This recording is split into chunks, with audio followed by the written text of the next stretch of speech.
Welcome, everybody, to another edition of Firehouse Table Talk. I'm your host, Scott Jones, coming to you from the Sober Life Studios, brought to you by One Brother, One Sister.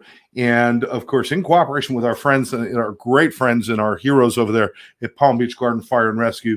They're going to be joining us in just a moment. I just want to remind everybody, going into a new season, there's a lot of things out there. There's a lot of animosity with the election year. There's a lot of things going on out there. It's really easy to get caught up in that, to be unkind to people, unkind to your neighbor. I'm asking you not to. I'm asking you that each person, if you treat one person with kindness and then they treat one person with kindness, that's how we make changes. Don't fall into the trap. Don't fall into using anger and animosity, to get your points across. Everybody, diversity is the spice of life in our countries. Diversity is one person has this idea, one person has that idea, and guess what? Usually the best ideas are born when you put those things together and you find something in the middle. So whether I agree with your politics or not, I don't have to disrespect you as a human being, and I'm asking everyone out there, follow that path, no matter which side you're on. We all deserve to respect each other and to live in peace. That's all I'm going to say about that. I'm not going to get involved in that. I'm excited to talk to our friends here, and everybody knows this guy, Chief Keith Bryer. Chief Bryer, how are you, brother? I'm good, sir. How are you? It's been a while. It's been a little while. I think our schedules have been busy, and there's a lot going on. And you guys are rocking and rolling. I know. It's still got more people moving in every day, and department growing. How's everything going there? I mean, what's the state of the union for Palm Beach Garden Fire and Rescue? Well, like you said, the city's been growing exponentially. We have a lot of big projects, a lot of big developments, hiring a lot of personnel. We're building a new station that should be done beginning of January 25. So there's a lot of new recruits and a lot of new young blood. I was actually talking to somebody the other day who retired from here as a deputy chief, who stopped by and said, "Man, you guys have captains that I don't even know who they are." It's been a while, so. It's moving, but it's all good. Listen, we're very fortunate. We have a great city manager. We have a great council that supports us. We have surrounding communities that support us. It's hard not to succeed when you have all the help from everybody that we have. And with that growth comes greater service to the community. And certainly they should check the website, see what's going on, if there's anything going on that they can help get involved in. And I got to ask, if you're building a new station, is that the kind of thing where when you're done, can people come by and say, "I'd love to look around and see what it's like"? Oh, absolutely. In fact, we'll have a grand opening, but we have residents stop by all the time, the fire stations. That's nothing new. Probably 4 to 5 times a week, one of the stations or somebody will have a family that just wants to come by with their kids and just see the fire apparatus.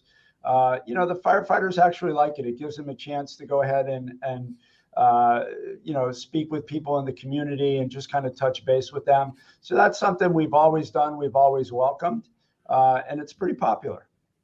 That's great. Getting involved in the community on that kind of level, it's got to be a boost when you have to do your job and really get serious, right? Well, yeah. We're an integral part of this community, and we want people. It's very important for them to feel that we are their fire department, and then they can come in at any time and they can, speak with the firefighters. We do a lot of public education events. Anytime we can get out there with the public and either educate them or just interact with them, that's very, very important for us. So we do that, and we take every opportunity we can to do that. Fantastic. So people, get to know your local fire and rescue staff, your people, your departments. And of course, all first responders, treat them with respect and thank them for their service when you do see them. I want to point out one thing before we start this show. And as we're recording today, there's a lot of rain going on. There's a lot of flooding in certain areas. I know in Fort Lauderdale, some other areas, I'm sure up where you are too. But I saw some people doing some dumb things and driving through some deep water. I want to remind everybody, as rainy season comes, there is some flooding issues sometimes. Not to drive through deep water, right? Yeah, absolutely. Go a little slower. Make sure you're going to get where you're going to go. It might be a little slower, but at least you're going to get there. So we caution people all the time, be very, very careful driving in this weather. Visibility, the road conditions, you got to be really careful. And I think they said it only takes a 1/4 inch of water to hydroplane a car or something like that. Happens all the time. That's exactly correct. So just as we're getting towards our rainy season, I know it's been dry and everything, but as we get towards our rainy season, just a reminder from us at Firehouse Table Talk: be careful when you're driving in the rain. And thank God we're not up north where we don't have to talk about snow driving, because yeah. Let's we're bringing in somebody from out of state this time. This is pretty cool. That's right. He's making a guest appearance. Our chaplain, Chad Lang. How are you, Chad? I'm doing well. How are you, sir? I'm fine. Now, where are you, brother? I am in Greensboro, North Carolina. Actually, I'm here at the Greensboro main station here in Greensboro. They got 27 stations, like 700 rank and file. They're fantastic. I accidentally flew in here and realized that I wanted to have a good backdrop. I called Greensboro yesterday and had the privilege of going all the way up. No one knew what to do with me. I wound up at the deputy chief, and they have welcomed me in today. Just gave me their one of their main meeting rooms, the conference room. So they've been fantastic. So I'm actually here in Greensboro, North Carolina, at the Greensboro Fire Department. I love how you said I accidentally flew in here, Chief. That's what happens when you let them book their own flights. He's supposed to be in Hawaii right now. Look where he ended up. Exactly. Yeah. Right. Well, that's terrific. That's terrific. Yeah. That's kind of cool is to have that kind of, every department is different. It's got its own unique identity, and everybody, you guys are somewhat, well, not more than somewhat, you're very independent about your city council, your teams, your people have to get together to build the departments. But there is a brotherhood that exists nationwide with firefighters and rescue responders, isn't there, Chief? Oh, absolutely. Anybody that wears, that patch is family. And whether you go to, Greensboro, or whether or not you go to LA or wherever you go, you're always welcome in those firehouses. And it's like you just met some long lost relatives. So it's one of the things that attracts people to the fire service. It's one of the things that keep people really engaged in the fire service, is that camaraderie. Yeah, that's great. And Chad, I'm sure you're going to feel like you now have a whole group of friends there, right? I met with the chief out front. We talked for about 30 minutes and talked to one of their lead fire investigators, chief of investigations, and we sat in here and talked. And it doesn't matter where you go, the job is still the same. The challenges are still the same, but the heartbeat is still the same too, and it's community focused and community based. And so, really, what a wonderful crew here for sure. That's fantastic. That actually leads us into our conversation for today too. Is the human side of fire and rescue service, and that's about the people themselves, and that. Well, let's be honest, and correct me if I'm wrong, both of you. This is not like a regular job. It can be physically, emotionally, mentally, spiritually taxing on people. And years in the service, if you don't take care of yourselves and do some things, it could lead towards kind of a broken down person by the time you retire if you don't take care of things. Am I wrong on that point? Chaplain? Well, I would say you're spot on that for sure. And the departments have changed over the years, right? And Chief, you'd probably be able to say that a lot better from the seat that I sit in. But I've watched it for the 23 years that I've been involved with departments really change, where it went from, people just needed to stuff a lot of things down, which created that brokenness, to now departments really identifying the need for the proper type of care. And mental health and wellness is a very big thing inside of the departments now. Even chaplaincies are becoming very big inside of departments. Peer support's becoming very big. And then the goal is from day one is identifying who you want to be when you retire 30 years down the road. And the goal is to track in the best possible ways so that they can get there healthy and well and whole and with families that love them, without alcohol being a dependency and all the other things that have in the past been a significant part of the department as well. Chief. Yeah, I can remember, 34 years ago when I started, it wasn't unusual for guys to get off shift, go out back and have a couple beers, right? And then drink and then go off along their day, and to be able to do this. And when we talk about the retirement thing, and you kind of mentioned it, we start from day one, right? We want 30 in, 30 out. We want them to be here. We want to have a long, happy, healthy career so they can go on and enjoy their well-deserved retirement at 30 years.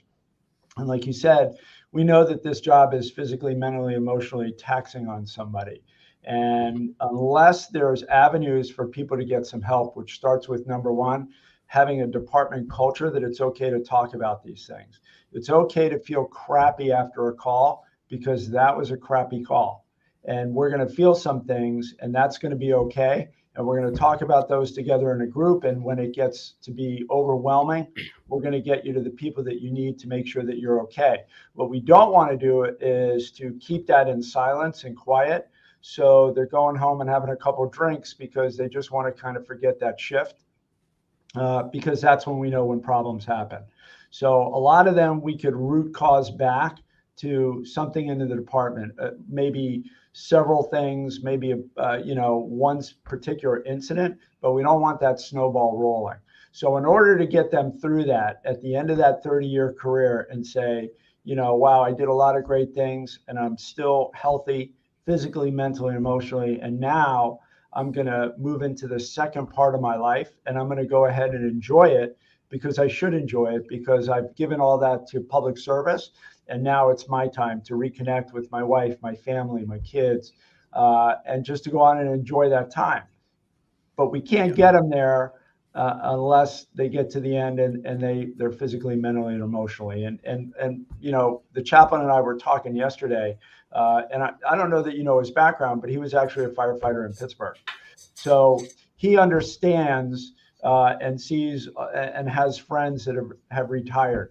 And what is that going to look like when they go? I always tell people 6 months out when I know they're retiring, go see a counselor. Talk about what your life is going to look like at the end of that 6 months.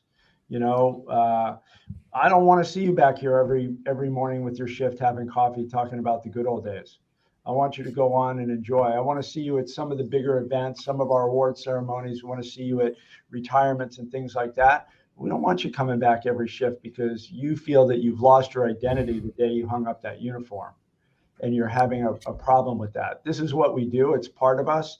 I think it was the quote is the 2 best days in your life are the day you were born and the day you find out why, right? Yeah. Most of us, we know why. But that's got to come to an end. And it's what we do, but there's a large part of that's who we are. But at one point, we got to break away from that. And that's where some of that difficulty comes in. And I know the chaplain has had some specific experiences with people and himself in having to retire.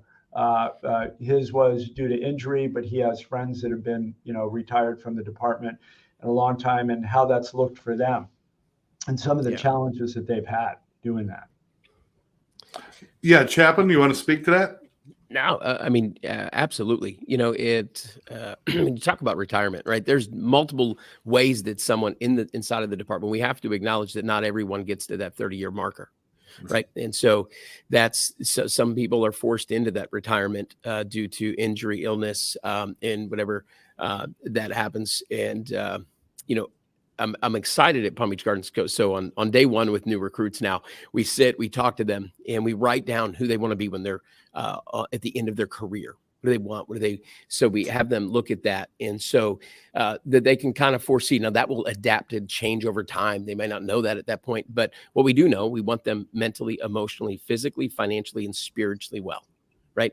And so those things are whole. And so if those 5 things are met, those things are good. But if you're midway through your career, I was just talking to Chief yesterday, the day before, about how I realized that I've been doing chaplaincy now for going on 20 years. And actually it was just past 20 years, St. Patty's Day weekend, when there was a significant fire in the Pittsburgh area, right in downtown Pittsburgh, and a church caught fire and a bell tower collapsed and actually took the life of a couple of firefighters. And one of the captains was in that fire and in that bell tower. Now, he did not pass, his crew did, right? And that was significant for him, right? So he was forced into retirement, wondering why he's still alive, and then trying to figure that out. Now, that's 20 years ago. It's taken him so long to be able to figure that out, and to figure out how to retire well and feel okay that he could. And the other side of that is another gentleman who is a great mentor to me for many years, and still to this day is, and he's prepped his life. He realized that what he did, he realized that the service to his community, to his city, was what he was called to do, but it wasn't everything that he was. And he was already mentoring me at such a young age and other individuals inside of the department. And he just continued that immediately into retirement. He never skipped a beat, and he was able to retire very well and is still fulfilling callings and doing great things. Now he's giving back to the department. It's not something that he gave up. Now that's, story. I love that story. I mean, it's heartbreaking, but I'm glad that there's been some sort of resolution. But 20 years is a long time to work on something like that. But I love it. What the chief said at the beginning was about people talking about how they were doing. You're doing that at work, and you develop that habit. So then when you were into the retirement, you already have a habit of talking about what you're going through and what you're feeling. Because if you try to keep that to yourself, that's hard. But gentlemen, isn't it true? Even with the best laid plans, there still is going to be that moment of uniform identity that you're going to go through. You got everything figured out, but you're still going to have kind of that thing. Are there groups that get together, or is there any kind of programs in place for retirees where they can simply get a little bit of support? Even if they're perfectly set up, you still might be feeling things. Is there anything out there, Chief? Yeah, well, we keep in really close contact with our retirees. They have a group themselves. They have they all email. There's a group email. All the retirees are on there. They get together for breakfast or lunch. They get together at events, not just with us, but with themselves. They've all made those contacts. And what's kind of nice, and from what we see, is we haven't had that guy that shows up every shift to have coffee. I have guys that and girls who stop by and who have retired and see their old crew, or just stop by to say hi, which is great. We love to see them, catch up, see how they're doing. But we don't have that every morning. What are you guys doing? Talking about the old days. You can't just give it up. The chaplain said, we see those recruits. I see them within the first hour, the first day that they're here. And, one of the things I say to them is that, you're going to put this uniform on and you're going to go into Publix to go food shopping, and people are going to come up and thank you for your service. And they're going to automatically recognize that uniform with public trust, and somebody can be there. And the public is always really good about thanking everybody for their service and appreciation. And you go through that for 30 years and you realize that that's associated with the uniform. The people in the community know that you're a firefighter, and now you're retiring and you go to Publix and not really anybody's thanking you for your service. How is that going to play about in your just for your overall well-being? I was this, and it's kind of maybe like, although this is kind of a rough analogy, but a sports person who retires and is no longer doing sports and no longer gets that recognition that they have. How does somebody go through that? So our thing is to keep an open line of communication. And that starts day one with understanding is that it's okay to talk to somebody, right? If you need to talk to somebody for whatever level, whether or not it's somebody on your crew, whether it's somebody from another department or peer team, your chaplain, or even professionally, we want them to feel comfortable enough to do that and to talk about that. And, you know, our culture here is a little different. You know, they talk about it all the time. You know, there's nothing wrong with anybody going and talking to a counselor, whether or not it be, you know, a psychologist or whoever. And they talk about that, and they say, you know, I went and saw so-and-so and they were awesome. And then everybody else goes and sees that person. But our thing is we want to keep that communication going, because when we don't keep it going and people keep that bottled up inside, nothing good ever happens from nobody not talking about a significant event in their life. It just never goes well. So they're going to deal with it one way or another. And they're going to either have problems with drugs and alcohol, other substance abuse. They're going to have problems with their marriage, their family, and it's all going to be connected. Because if you're having problems with one, you're probably having problems with all of them. So our thing is from the very beginning to keep them moving forward. I could imagine that in retirement, if the retirement is sit at home and do nothing, but think about all the things you're not doing anymore, that's a recipe for disaster for anybody, probably, not just first responders, but activity is really important. Chaplain, I mean, is that something that you guys talk about? Is finding new things to do, and it's not just I'm going to go fishing every day, but really developing like part two of your life, right? Well, and that's, you know, we were talking the other day as well. I'll sit at stations, and if I know somebody's in the drop or within a year to 2 years of that, my immediate questions to them is, all right, so what's next? Like, what do you got going on? What is the best chapter of your life going to be? And if they, you know, some of them, hey, I'm going to be doing this. I'm going to move. We're going to go enjoy. Man, that's great. We're going to go do all that. I think it's great. And then you got some that are like, man, I just don't know. And then you can brainstorm with them. And what do you love doing? What, you know, if you could do anything right now, what would you do? And there's usually something, right? And towards the end of the career, they were like, well, I've done the one thing that I've always wanted to do. And so I'm like, well, that's great. What's the next? And I always encourage anybody that's going to retire, man, enjoy your retirement early on, right? So take those trips, do the things that you want to do, all the stuff that you haven't necessarily been able to do, but then come up with a game plan for what you're going to do. And if they've done well throughout their career, I mean, done well, that, you know, they've been able to leave the department well and with families that love them and spouses that still are present and kids that are, you know, all of that stuff in their, you know, they're well financially, all that kind of stuff. Then they have the ability to write that second chapter based on the genuine desire. Now, it can be, hey, I want to get involved with the peer support for retirees, or I want, you know, there could still be some elements of connection with the department. They don't have to throw the baby out the bathwater in that regard.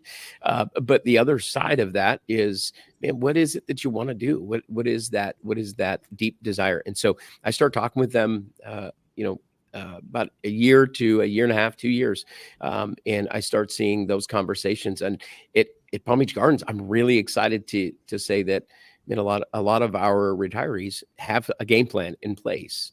And part of that is because of the health and wellness that they have been able to receive, that they know, and they understand their identity is not necessarily 100% wrapped up in what they do. They love it. They cherish it. They understand the blessing that it is.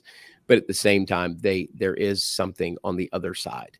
But if they're going to sit and just flicking through, you know, stations and watching every baseball game that comes on, that longevity, I mean, the statistics are there. Longevity is not good for those that don't do that. But for those that hop into something and have a game plan set up, man, it really can be the best years of their life, and they deserve it. Excuse me, I'm just getting over a little chest infection, but I can imagine that having at least the majority of a plan. I mean, no plan's ever foolproof. I mean, we all know this. You know, I didn't plan on, you know, stepping into a foot deep puddle when I got out of my car at the office, but I'm sitting here with a wet foot. So you can't plan everything. But even, you know, just having some sort of plan or having some ideas, I imagine that makes their last few years at work, they can continue to focus on what they're doing. They're not worried, and they're not. Is that important also, Chief? Yeah, I mean, I think there's an initial thing once they go into the drop, the reality hits them, right? I got another You 5. saying the drop? Could you define what you mean when you say the drop? Yeah, so a drop for us is essentially, without getting very complicated about it, is you essentially you are no longer collecting your pension, but your pension is being collected in a separate account for you. And your drop is a period, most fire departments are 5 years. So you continue to work for that 5 years. Your agent, your city or county is not paying into your pension, but you're collecting your pension. That pension is going into a separate account. Okay. So, but what they know is at the end of that 5 years, it's go time, right? I can go anytime before then, but I can't stay anywhere past that. So I think that initial thing, everybody is, I want to make it to the drop, and then they make it to the drop. And I think they get that first little bit of reality, right? Wow, I'm here. All those years went by really quick, and now I'm here. And that 5 years in the drop goes pretty quick as well. So as they're getting close to that and they're starting to think, I think they're already starting to think about those things. What's that going to look like? Maybe they've talked to their wife and they go, listen, we're going to get in a camper and we're going to go travel. And they've had some kind of plans.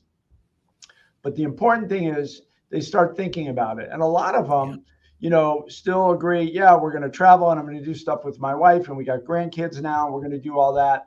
But a lot of them still like that service part of their life, right? They still want to be out there and they still want to do service. So a lot of them are going back into something else. Maybe some of them are teaching at the local colleges for the fire college or an EMS or doing something like that, or working with peer support or getting involved in some kind of charity for the fire departments. And it gives them that feeling of, I'm still participating, I'm still serving, but it's not to the point where it was. So I think they start thinking about it.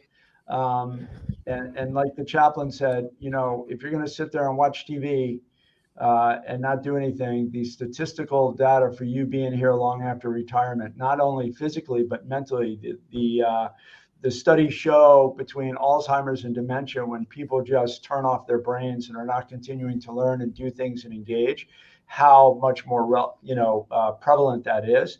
So those are all those other things that they start thinking about. But I think overall they do start thinking about it. They start looking how that's going to be. And if anything, they realize, if I haven't thought about it, I better start, because it's going to be here sooner than I know, and I got to do something. Yeah. Yeah. You know what? I imagine as a rookie coming in, 30 years seems like a forever number. But I imagine once you hit, 20, 25 years, you're like, how did that go by so fast? Exactly. And so that's just human nature. I mean, that's not exclusive to fire and rescue. That's human nature, that time goes by and all of a sudden we feel like, oh my God, I'm up against it. I need to do things. But you guys, like I said, you support that, you help each other. And this is a relatively new thing. As you said, I think Chaplain and Chief, you both said it. Years ago, you didn't think about these things. We weren't thinking about how they retire or what's going to happen. Now that you are, even though it's only been a short period of time in the scheme of things, since fire and rescue has been around since man developed fire, right? It's in a short period of time, you guys made a lot of change. Are you seeing retirees leaving different now? Are you seeing the fruits of your labors in this area? Either one of you. Yeah, I'll let Chief go on that. Absolutely. So when I stop and I see these guys that are stopping by the station, right? They look good. They look healthy. They have a big smile on their face. They all have long hair and beards now, because they couldn't do that while they were working. But rebels. Yeah, they are, but they're living life. They look like they're enjoying themselves, and that they're really, a lot of them are thankful for the job that they have, and they're thankful for the pension that they have and the things that they're being able to do. And we're very fortunate that, that's the overwhelming majority of the people that we see. How's retirement? Great. Enjoying it, having a blast. And that's what we want, right? That's what they deserve, and that's what we want for them. So our job, my job as a fire chief, the chaplain, is to make sure from day one they understand that there's going to be a date of retirement. And they understand that They need to be physically, mentally, and emotionally for the next 30 years prepared so they can enjoy that, because that's the goal, is to get them there and to enjoy that. So it's our responsibility to make sure that we're addressing these issues with them. Not so much retirement day one, but keeping yourself physically, mentally, emotionally prepared. And then what are we doing as a department, as a culture, to instill those things, to make sure that that's going to help them succeed in all those things, right? We have a lot of health and wellness programs. We spend a lot of time with our peer team and the chaplaincy. The chaplain's probably here more than I am. All times of night and coming out there, but having those conversations, not keeping them in the dark, but getting them to that so they understand that. That's our responsibility, to bring that up and say, because years ago, you didn't talk about how this job was. If when I came on the job, if you had a bad call, nobody discussed that, because if you discussed it, it was, well, maybe you're in the wrong profession. If you can't get through that, you might be in the wrong profession. Today, they'll come back from a call, and if the overwhelming majority of the captains that know and understand their crew, it's 3:00 in the morning, it was a bad call. He'll sit them down at the kitchen table and he'll go, look, that call sucked. And I know it did. And I know that you guys think the same. So before we all just run back to our dorms, go to bed, wake up in the morning and feel crappy the next couple of weeks, let's kind of talk about that a little bit. And let's talk about what we got to be aware of if we're not doing too well, and then where we go from there to be able to do that. That's knowing your crew. If you just ran a call where you just had a 12-year-old pass away, and somebody on your crew has a 12-year-old, that almost cannot not affect them to some extent. So having that captain realize that and bringing that to the table and addressing it right away, those are the things that we need to make sure that are being brought up and talked about.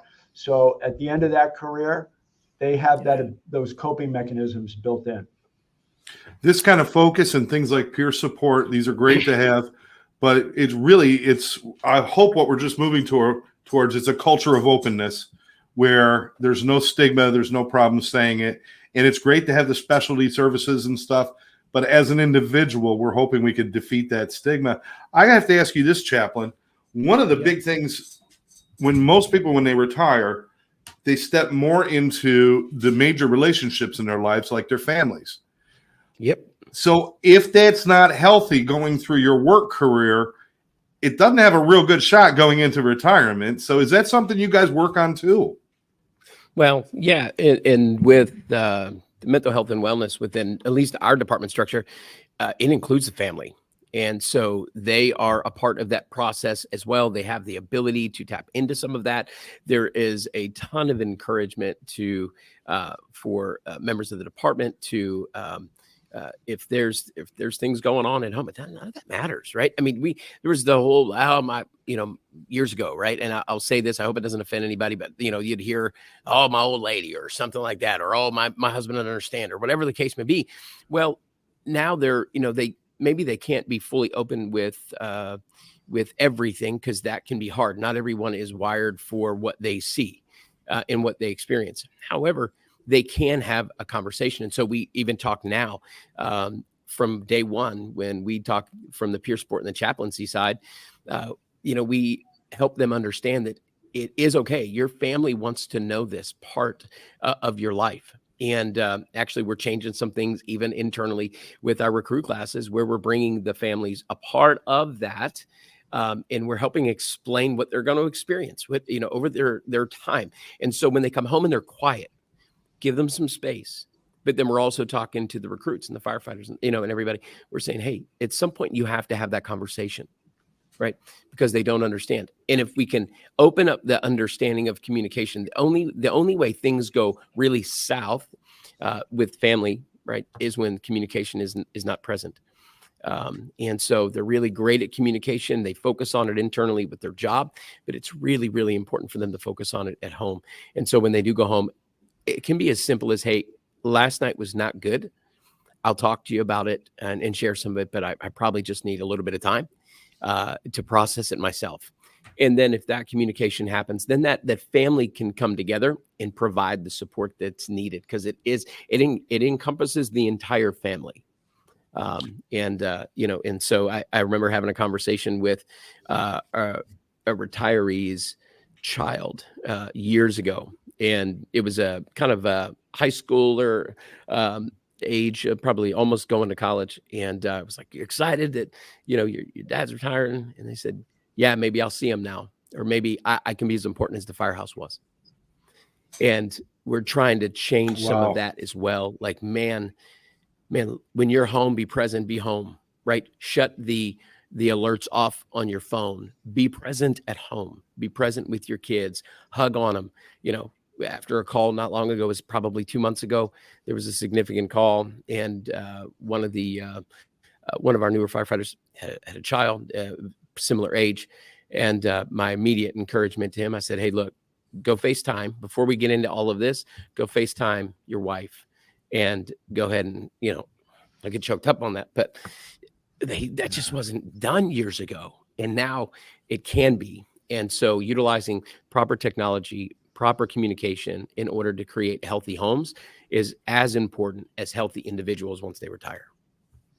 Thank you. I love the way you talked about that, Chief. I'm sure you're in agreement with that too. I mean, just the ability. I mean, you're absolutely right. You can't go home sometimes and lay everything out that you saw that day, because that's not healthy. You're prepared to deal with it, and but other people aren't. But you have to be able to go home and express, "I'm having a tough day," not just shut down. You've got to express something. And Chief, you've been doing this longer than all of us, and by 1 year, not by a lot. But is that something you've seen change, is how people interact with their families too? Yeah, when we talk to them, I think what we hear back, I mean, I don't really hear it at that level. They're more likely to talk to their crews. But from what I hear, when I do have those conversations, they're saying that, maybe the guys that have been here maybe around 15 years, right? So where health and wellness really 15 years ago wasn't really as prevalent as it is now. Those people, the recruits get it from day one, and that culture takes over. They're doing it. It's those people who've been here 15, 20 years that never did it before. Those are the important transitions. And what they're saying is, I never knew how it affected my family. I would go home and I would be quiet, and I would go isolate myself somehow in some way so I could deal with that kind of shift. Now, and then what happens is, I think there was a lot of animosity on the family side. You just got off work. We're happy to see you. We're here. And now you're isolating yourself in the room. But like the chaplain said, when they go in and they said, "Listen, I had a rough shift. We had a bad call. Give me some time. Let me go take a shower. Let me go take a couple-hour nap. Let me just refresh myself. I just need a little bit of time." And then what it says to the family is, "You are important. I understand. Give me a little bit of time, and then we can go do it." And then the family doesn't feel as isolated as well. They feel kind of part of that. So I do hear a lot from the crews that they're doing that more and more, but it's really that 15, 20-year guy or girl who's been on the job for a while that didn't really have this pushed on them day one. That transition for them, and what they say is, since this, Chief, since this whole health and wellness crap is what they call it, it's kind of come out. It's really it really has made a difference. I've taken some of it because you guys have rammed it down my throat enough for the last 10 years.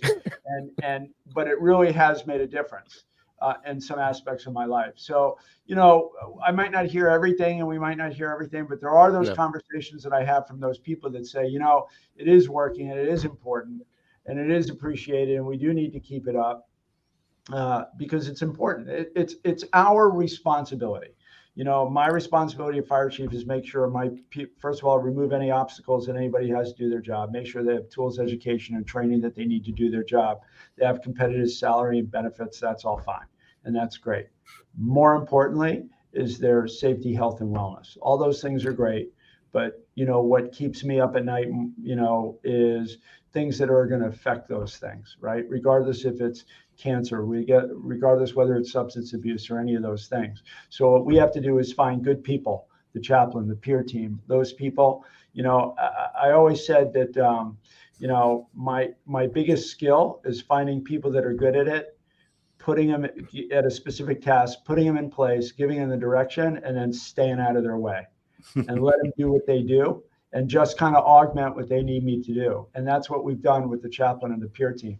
I have a peer team and the chaplain that runs everything. I meet with them every often, and every so often, and the only thing I say is, what do you need from me to make you guys need what you have? What do you need? I'll get you what you need to do. You guys keep doing what you're doing. And we've talked about this, right? At the administrative level, or anybody in those chief levels on up, people sometimes might be a little reluctant to talk to us about their issues. And I get that and I understand that. But we've put in place that they don't have to come to me and talk to me and discuss those things. We've got great people in place that are going to make sure that they get the help that they need. And there's a communication. You know, if I hear a bad call, I'll get on the phone with the peer team and the chaplain and just go FYI. And 100% of the time, I start off the phone call, hey, we just had, and the chaplain will finish it and go, I know, we got it, we're on it. So for me, you know, I know that those things are being fulfilled, but I cannot impress upon every fire chief of every fire department. Your biggest asset are your people. And their health and wellness has got to come first. Whatever fight you need to fight to make sure those things happen, and there's small increments, and over time we'll be able to do it. You have to do it because we owe it to them. Well, that's the other side of that, Chief, and so well said.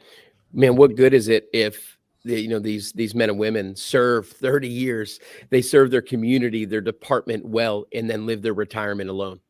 And that, the truth of the matter is, even if they've planned well and they attach to the mental health and wellness, and I am happy that we're seeing some of the shift in some of the older, I'll say more seasoned folks in the department. But the truth is that even if they plan and prep perfectly for retirement, they did all the good things, right? They have their counselor on speed dial. They've, everything is set. Their kids love them. Their family loves them. There still is going to be Monday or the next shift, right? They get off their last shift. They probably had maybe a signal 7 or some type of incident. Then they get to the end of that shift and there's people there. They have a cake. They have some balloons. They take the photos.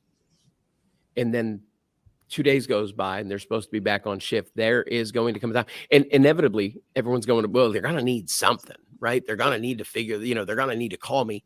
And then that phone call never comes in, right? Unless it's from a friend just saying, hey, thinking about you this morning.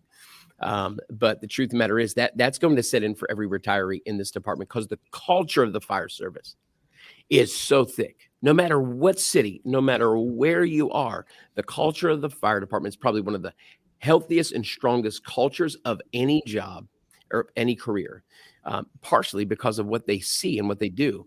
And then, that comes in. So even if they do it well, there still is that shock of retirement. And that really is a key point where I just got a notification. Either there was just a retirement breakfast, or there is going to be here real soon a retirement breakfast for our crews. And I'm excited to see those things. I'm excited to see our retirees get connected, because much like anything else, when the dust settles, that weight does sit and that does hit. But what I hope now, especially how the department has changed over the years, that when they do sit and the dust does settle, they can sit and go, I had a fantastic career. I loved what I do. And then they look around what they have and who's around them, and they go, man, but I'm so looking forward to this. I love that. I love that. Before we wrap up, just one final thought, and you both pointed to it very, very quickly, but it's the planning and all that. That's great, but taking care of yourself. There is that loss of fellowship, that every day being with the guys and the girls that you work with every day. It's a bond. Like the military, or the police or anybody, you guys have a bond that's very special. And it's important to find a place to have that kind of bond again. There's great charitable organizations. Chief, you mentioned it. Great time to give back to the community, get involved in some charity work and stuff, and still be of service and hook up with a new tribe for a little while. Great motorcycle clubs, firefighter motorcycle clubs are fantastic. If you don't ride, probably not for you, but but if you do, but there are all sorts of things out there. I'm afraid sometimes people go home and they say, okay, now family, you have to fulfill all that fellowship I'm missing. And that could be a strain on them. So make sure, don't be afraid to make friends and go out there and try new things and, join an afternoon poker club or whatever you do. Just find some people that work with you and that you can find that fellowship in. Is that an accurate statement, gentlemen? I think so. I do. I do. And like Chief had said, I think sometimes they feel like they might need to reinvent the wheel a little bit, like find themselves again. But the reality is they're a protector by nature. That's who they are. Right. And so if they want to go back into teaching, you got 30 years of this job under your belt.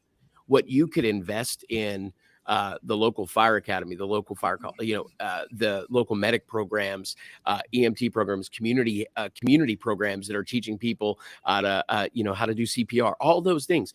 That is critical. So you don't necessarily have to reinvent yourself if you don't want to. And so there are absolutely things that you can get involved with that are still correlated and connected to the thing that you love and that you identified with for so many years. And then the other side of that, I'm certain. I've been a pastor for a long, long time. So I can promise you this, that your local church would love to have you a part of their doing something with them. Your local mosque, your local temple, whatever it is, believe me, they want you. You're an asset. You're a part of it. And so if you're not a faith-going individual, that's completely fine. Then go ahead and join the poker club. And even if you are a faith person, go and join the poker club too. I don't care. So just go and enjoy the rest of the career that you have or the life that you have and do it to the fullest, man. You served your community well. You can lay your head down at night and say, I made a difference. Wow. And man, I hope it doesn't end on the last day. I hope it begins with fresh eyes come the next day. So final thoughts, Chief?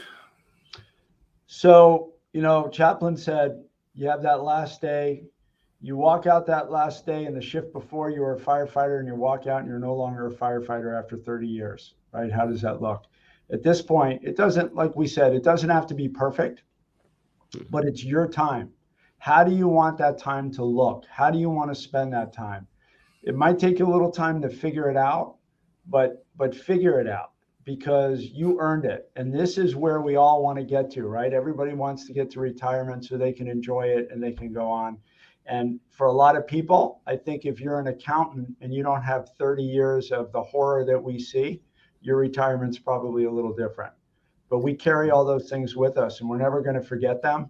I think they're a little less vivid in our memories as time goes by, except for the bad ones. So we want to get to that point, but we want to get into our retirement and we want to be able to push those things aside and say, you know what, now it's my time. And this is how I want it to look. It's now my time. So there's plenty of people out there. There's plenty of, like we said, organizations or things, but there's a lot of mental health there. And I always tell everybody, listen, I know you never see anybody and never go talk to a therapist, but I urge you, it's 6 months before your retirement, go talk to them and have somebody talk to you and just say, so where are you going? What are you doing? And you might not have the perfect plan, but you're going to have some kind of roadmap on what it is that you want to do. And more important, you're going to hear about some of the pitfalls if you don't get some of those things taken care of and where they could lead. That's fantastic. Guys, I thank you so much for your time. And it's always so positive to think about how far we've come in a relatively short period of time. There's been so many changes in fire and rescue, and there's so much more to come. I can't even imagine what we're going to be doing for our workers and our firefighters, our fire rescue workers. I can't even imagine what we're going to be doing for them 5 years from now. But I'm glad we keep moving in a positive direction. When you retire, if you want to relax, take up fishing. If you enjoy being really anxious and crazy, just take up golf and you'll get everything you need. So true. Guys, thank you so much for all the work that you do, the service that you put in. But more importantly, thank you for taking care of the people who take care of us. We appreciate it. Thanks, Scott. And thank you and Karen for everything that you do for all the first responders. You guys do a ton of good work. your organization, your just everything that you do for first responders is so much appreciated. Thank you. Labor of love, my friend. Labor of love. I'm just grateful that I'm grateful that you both just allow me here. So thank you so much, Scott. Thank you, Chief, for having me on. Well, anytime that you're stranded in a strange state in a city where you're not supposed to be, just jump on. We'll do a show. I like it.